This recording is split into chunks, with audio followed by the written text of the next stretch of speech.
한국 관광객들 제발 돌아와 주세요. 방콕 시내 한복판에서 태국 상인들이 목이 터져라 외치고 있습니다. 놀랍게도 얼마 전까지만 해도 한국인 관광객 보이콧을 외치던 그들이었는데 말이죠. 불과 1년 전 추석, 한국 관광객들로 북적이던 태국의 거리가 지금은 마치 유령 도시가 된 듯합니다. 왜 태국인들은 갑자기 한국인들을 목매어 부르고 있는 걸까요? 오늘의 충격적인 이야기 지금 시작합니다.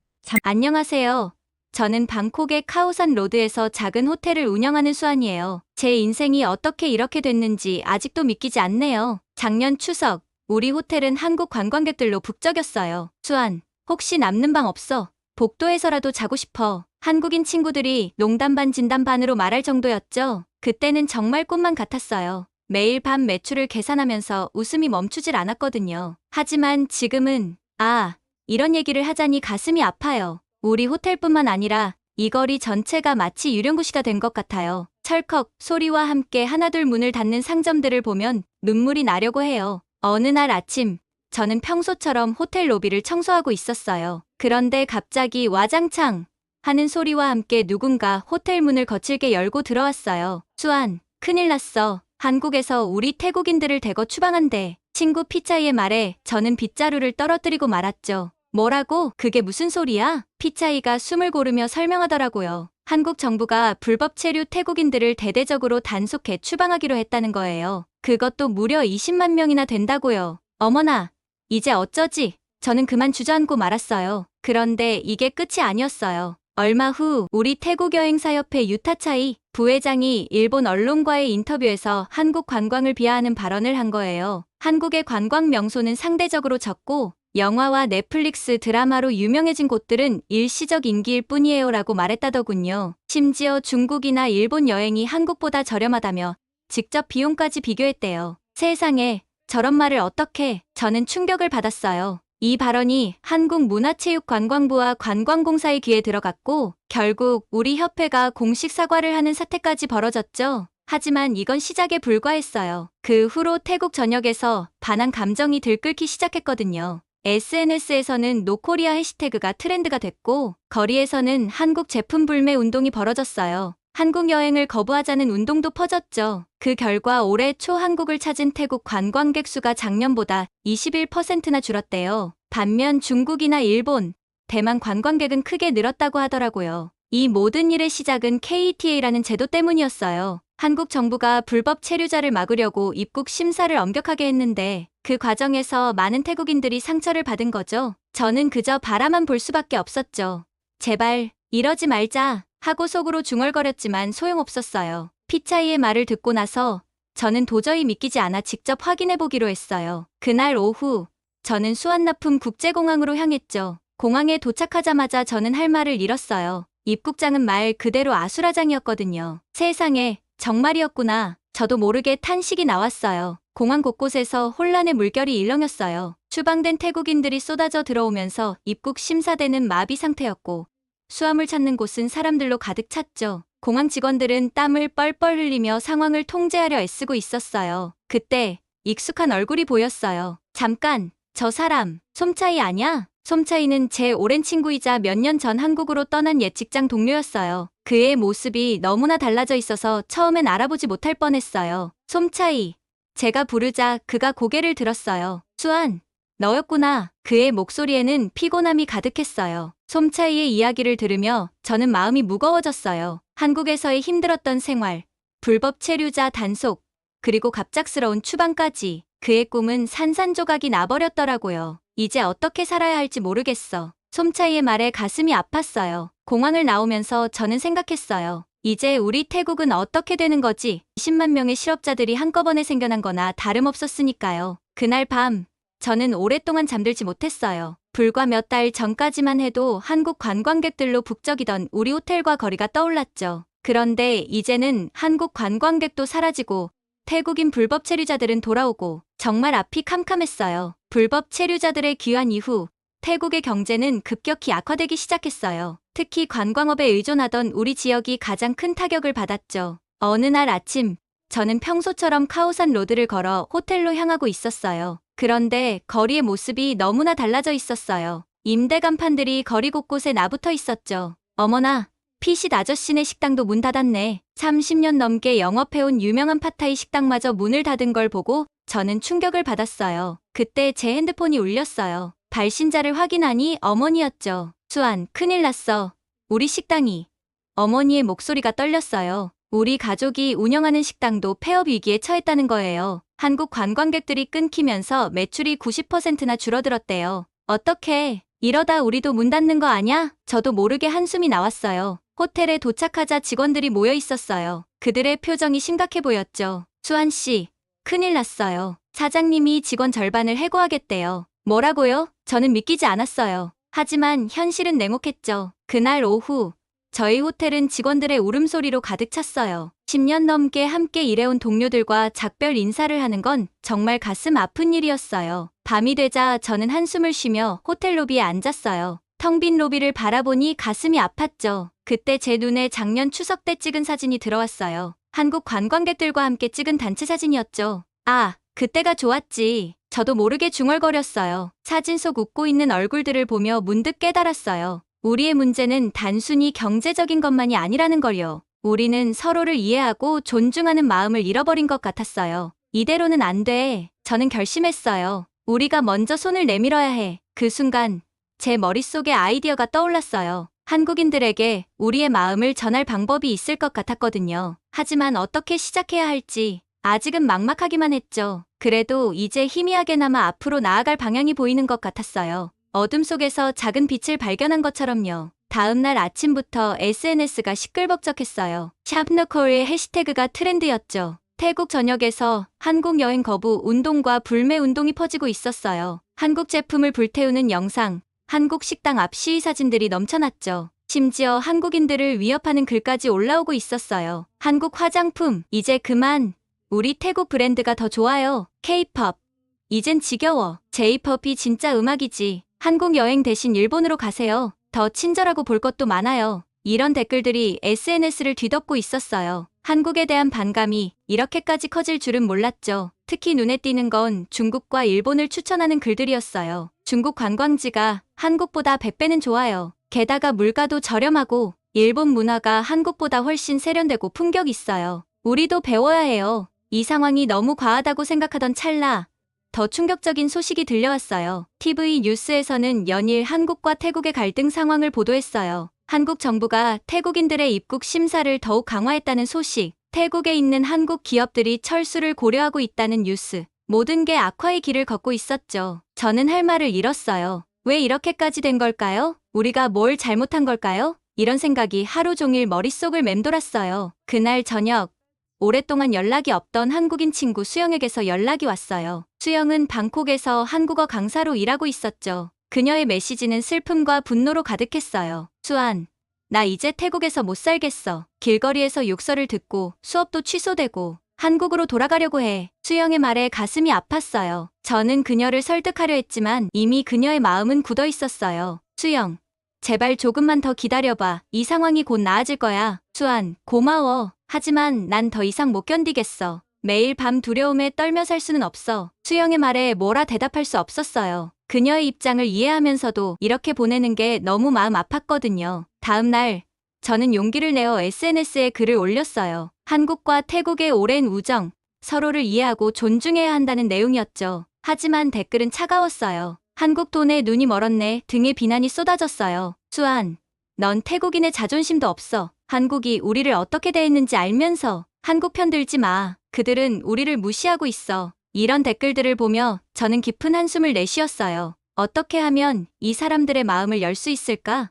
이런 상황 속에서 제 마음도 혼란스러웠어요. 한국에 대한 분노는 이해할 수 있었지만 이렇게 극단적으로 대립하는 것은 옳지 않다고 생각했거든요. 일주일 후 수영이 한국으로 떠나는 날이었어요. 공항으로 배웅을 갔죠. 그녀를 보내면서 저는 다짐했어요. 이대로는 안 돼. 무언가 해야 해. 수영, 꼭 다시 만나자. 그때는 더 나은 태국이 되어 있을 거야. 그래, 수안. 나도 그날을 기대할게. 건강해. 수영을 보내고 나니 마음이 더 무거워졌어요. 이제 태국에 남아있는 한국인들은 얼마나 될지, 그들도 모두 떠나게 되는 것인지 머릿속이 복잡해졌어요. 집으로 돌아오는 길, 거리에 반한 포스터들을 보며 생각했어요. 어떻게 하면 이 갈등을 해결할 수 있을까? 한국과 태국, 양국 모두에게 도움이 되는 방법은 없을까? 머릿속으로 여러 가지 아이디어를 떠올려 봤지만 모두 현실성이 없어 보였어요. 혼자서 이 큰 문제를 해결하려니 너무나 버거웠죠. 아, 이건 정말 어렵네. 저도 모르게 한숨이 나왔어요. 밤새 고민해봤지만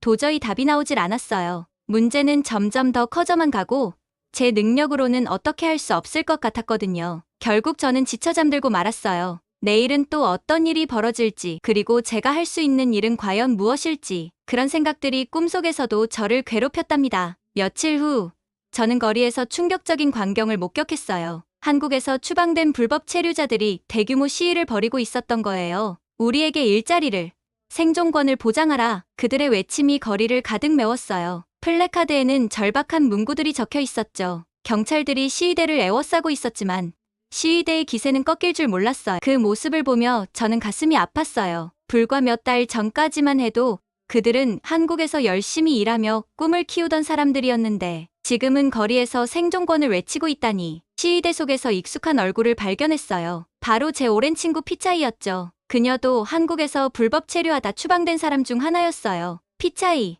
제가 부르자 그녀가 고개를 돌렸어요. 수아, 내가 여기 웬일이야? 피차이의 목소리에는 피곤함이 가득했어요. 우리는 근처 카페로 자리를 옮겼어요. 피차이는 한국에서의 생활, 그리고 추방 이후의 상황을 털어놓았죠. 한국에서는 힘들어도 희망이라도 있었어. 하지만 여기서는 아무것도 없어. 일자리를 구할 수가 없어서 너무 힘들어. 한국에서 왔다고 하면 다들 경계의 눈초리로 보고, 게다가 기술도 없으니 할 수 있는 일이 없어. 피차이의 이야기를 들으며 저는 이 문제가 단순히 개인의 문제가 아니라는 걸 깨달았어요. 20만 명이나 되는 사람들이 같은 상황에 처해 있다고 생각하니 아찔했죠. 정부에서는 뭐라도 해주고 있어. 제가 조심스레 물었어요. 피차이는 쓴웃음을 지었어요. 있으면 좋겠다. 하지만 우리 같은 사람들은 정부 입장에서도 골치 아픈 존재일 뿐이야. 카페를 나와 거리를 걸으며 저는 주변을 유심히 살펴봤어요. 이제 보니 곳곳에서 실업자들의 모습이 보이더라고요. 공원 벤치에서 하루를 보내는 사람들, 일자리를 찾아 헤매는 사람들. 문득 솜차이가 걱정되었어요. 그는 어떻게 지내고 있을까? 다음 날, 저는 솜차이를 찾아갔어요. 그의 집은 도시 외곽의 허름한 아파트였죠. 문을 두드리자 헬쑥한 얼굴에 솜차이가 나왔어요. 수안, 어쩐 일이야? 솜차이의 방은 한눈에 봐도 열악했어요. 그는 한국에서 건설 현장에서 일했다고 해요. 힘들었지만 돈은 꽤 벌었대요. 하지만 지금은 여기서는 일할 곳이 없어. 가진 기술이라곤 건설 현장 경험뿐인데 태국에선 그마저도 인정해주지 않아. 한국에서는 꿈이 있었는데 지금은 그저 하루하루 버티기도 너무 힘들어. 솜차이의 말에 저는 아무 말도 할 수 없었어요. 그저 그의 어깨를 토닥여줄 뿐이었죠. 집으로 돌아오는 길, 저는 깊은 생각에 잠겼어요. 이 문제는 단순히 한국과 태국 사이의 갈등을 넘어서는 거대한 인도주의적 위기였어요. 하지만 저로서는 아무것도 할 수 있는 게 없었어요. 그저 현실의 무게에 짓눌려 한숨만 나올 뿐이었죠. 그날 밤, 저는 오랜만에 일기를 썼어요. 오늘 본 것들이 잊히지 않는다. 피차이, 솜차이, 그리고 거리의 수많은 사람들, 그들의 절망적인 눈빛이 나를 괴롭힌다. 이 현실이 너무 슬프다. 아무것도 할 수 없는 내가 너무 한심하다. 펜을 내려놓으며 저는 한숨을 깊게 내쉬었어요. 내일은 또 어떤 절망적인 현실을 마주하게 될지 생각만 해도 가슴이 무거워졌습니다. 며칠이 지나고 상황은 더욱 악화되었어요. 아침 뉴스를 보다가 저는 깜짝 놀랐죠. 태국 국방부 장관이 한국의 군사력을 비하하는 발언을 한 거예요. 한국의 군사력은 과대평가되었습니다. 첨단 장비만 자랑할 뿐 실전 능력은 의문이다. 하지만 우리 태국군은 언제든 자국민을 보호할 준비가 되어 있다. 라는 내용이었죠.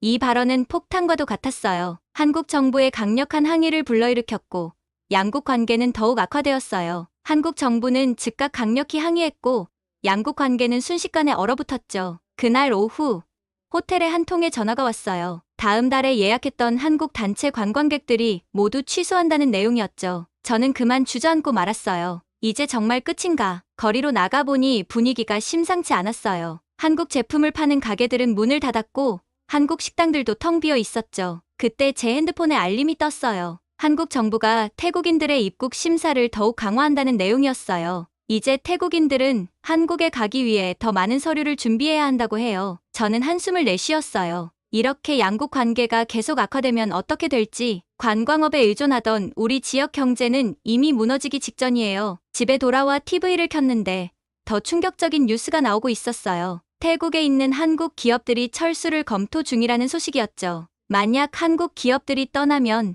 수많은 태국인들이 일자리를 잃게 될 거야. 저는 그 순간 깨달았어요. 이 갈등은 단순히 관광업 문제가 아니라 우리나라 전체의 미래와 직결된 문제라는 걸요. 밤이 되어 호텔 옥상에 올라갔어요. 한때는 한국 관광객들로 활기 넘치던 거리가 이제는 쓸쓸해 보였죠. 어떻게 하면 이 상황을 바꿀 수 있을까? 하지만 답은 쉽게 나오지 않았어요. 양국 정부가 대화의 자리를 마련하지 않는 한 이 갈등은 계속될 것 같았거든요. 결국 저는 한국 여행객 대상 상품 판매를 완전히 중단하기로 결정했어요. 너무나 가슴 아픈 결정이었지만 지금 상황에서는 어쩔 수 없었죠. 그날 밤 저는 꿈을 꿨어요. 한국과 태국의 국기가 나란히 휘날리는 모습이었죠. 그 꿈이 현실이 되는 날이 올지 아니면 영원히 꿈으로만 남게 될지. 이 모든 상황이 너무 벅차고 힘들었지만 어딘가에 해결책이 있을 거라 믿고 싶었어요. 하지만 그 해결책을 찾는 건 제 힘만으로는 역부족인 것 같았죠. 그렇게 며칠이 지나는 동안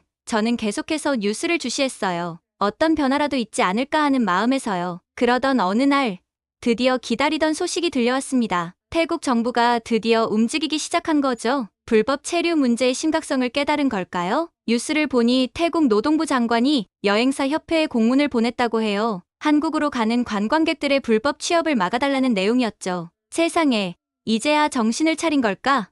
저는 TV를 보며 중얼거렸어요. 장관의 말에 따르면 많은 태국인들이 관광 비자로 한국에 갔다가 불법 노동자가 된대요. 계약서도 없이 한국어도 못하면서 말이에요. 심지어 한국에 있는 태국인 불법 체류자가 10만 명이 넘는다니 정말 놀라웠어요. 10만 명이라고? 어쩌다 이렇게 된 거지. 정부는 특별 단속팀까지 만들어 공항에 배치했대요. 수완나품 공항과 돈무항 공항에서 불법 취업을 막겠다는 거죠. 한국 출입국관리소와도 협력한다고 하니 이제야 제대로 된 조치를 취하는 것 같았어요. 하지만 이미 엎질러진 물이었나 봐요. 한국인 관광객들이 태국을 외면하기 시작했거든요. 우리 호텔도 예약 취소가 잇따랐어요. 수안, 이러다 우리 호텔도 문 닫는 거 아냐? 동료 직원이 걱정스레 물었어요. 뉴스를 보니 상황이 정말 심각해 보였어요. 포켓, 치앙마이, 파타야 같은 유명 관광지에서 업체들이 파산하고 있대요. 한국인들이 즐겨 찾던 곳들인데 말이에요. 그러다 충격적인 소식을 들었어요. 세타타위신 태국 총리가 기준금리를 내려야 한다고 발표한 거예요. 태국 경제의 20%가 관광산업인데 지금 끔찍한 불황에 빠졌습니다. 이대로 가다간 국가 경제가 위험합니다. 총리의 말을 들으니 등골이 오싹해졌어요. 이게 바로 한국에 대한 우리의 오만함이 가져온 결과구나 싶었죠. 우리가 너무 한국을 무시한 거야. 이제 그 대가를 치르고 있는 거지. 그날 밤도 저는 여느 때와 다름없이 일기를 썼어요. 오늘 정부의 발표를 들었다. 너무 늦은 감이 있지만 그래도 다행이다. 우리가 저지른 실수를 인정하고 바로잡으려 노력하는 것 같아. 한국 관광객들이 다시 돌아올까? 우리 호텔과 이 거리가 다시 활기를 되찾을 수 있을지 모르겠다. 하지만 이제부터라도 우리가 할 수 있는 일을 해야 할 것 같다. 작은 것부터 시작해볼까? 펜을 내려놓으며 저는 결심했어요. 내일부터 호텔 로비에 한국어로 환영 문구를 써붙이기로 말이에요. 작은 변화지만 이것이 희망의 시작이 될 수 있길 바랐습니다. 다음 날 아침, 저는 일찍 일어나 호텔 로비에 한국어 환영 문구를 붙였어요. 한국 손님 여러분, 언제나 환영합니다. 라고 써놓았죠. 작은 행동이지만 이게 변화의 시작이 될 수 있길 바랬어요. 며칠이 지나자 놀랍게도 주변 상점들도 비슷한 문구를 붙이기 시작했어요. 카오산 로드 전체가 서서히 변하고 있었죠. 하지만 현실은 여전히 냉혹했어요. 추석 연휴임에도 불구하고 우리 호텔은 여전히 텅 비어 있었어요. 한국 관광객들의 모습은 찾아볼 수 없었죠. 아직 시간이 더 필요한가 봐요. 동료가 한숨을 쉬며 말했어요. 저는 고개를 끄덕였지만 희망을 놓지 않았어요. 호텔 로비에 앉아 있으니 문득 이런 생각이 들었어요. 우리 태국 사람들이 정말 정신을 차려야 할 때가 아닐까? SNS 노코리아 같은 해시태그를 보면 가슴이 아파요. 이런 행동이 상황을 더 악화시키고 있다는 걸 모르는 걸까요? 한국을 진심으로 좋아하는 태국인들도 많은데 말이에요. 이건 정말 애국적인 행동이 아니야. 저는 중얼거렸어요. 우리가 잘못한 걸 솔직히 인정하고 한국과의 관계를 회복하려 노력하는 게 먼저라고 생각했죠. 그날 이후 저는 매일 아침 호텔 주변을 청소하고 한국어로 된 안내문을 더 보기 좋게 꾸몄어요. 어느 날은 호텔 앞에서 작은 한국 문화 체험 코너를 만들어 보기도 했어요. 비록 찾아오는 사람은 거의 없었지만 지나가는 사람들의 관심을 조금이나마 끌 수 있었죠. 언젠가는 한국 관광객들이 다시 올 거예요. 그때까지 우리가 할 수 있는 일을 계속해야 해요. 저는 직원들에게 이렇게 말했어요. 비록 당장은 변화가 보이지 않지만 우리의 작은 노력들이 쌓여 언젠가는 큰 변화를 만들어낼 거라고 믿어요. 한국과 태국 사이의 오해가 풀리고 다시 한번 우리 거리가 한국 관광객들의 웃음소리로 가득 찰 그날을 기다리며 오늘도 저는 희망을 잃지 않고 호텔 문을 엽니다. 오늘 사연은 여기까지입니다. 태국 방콕의 작은 호텔 매니저의 이야기 어떠셨나요? 처음에는 한국과 태국의 갈등으로 시작했지만 결국 자국의 문제점을 인식하고 변화를 모색하게 된 그녀의 모습이 인상적이었습니다. 이번 사건을 통해 한국의 경제력과 문화적 영향력이 얼마나 큰지 다시 한번 확인할 수 있었습니다. 한국 관광객들의 발길이 끊기자 태국 경제가 큰 타격을 입은 모습을 보며 한국의 국제적 위상을 실감할 수 있었죠. 또한 한국의 엄격한 법 집행과 체계적인 시스템이 국제적으로 인정받고 있다는 점도 눈여겨볼 만합니다. 불법 체류 문제에 대한 한국 정부의 단호한 대응이 결국 긍정적인 변화를 이끌어냈다는 점이 인상적이었습니다. 여러분은 국가 간 갈등 상황에서 SNS를 통한 혐오 표현이나 불매 운동이 미치는 영향에 대해 어떻게 생각하시나요? 이런 행동들이 실제로 문제 해결에 도움이 될까요? 아니면 오히려 상황을 악화시킬까요? 그리고 한국과 태국,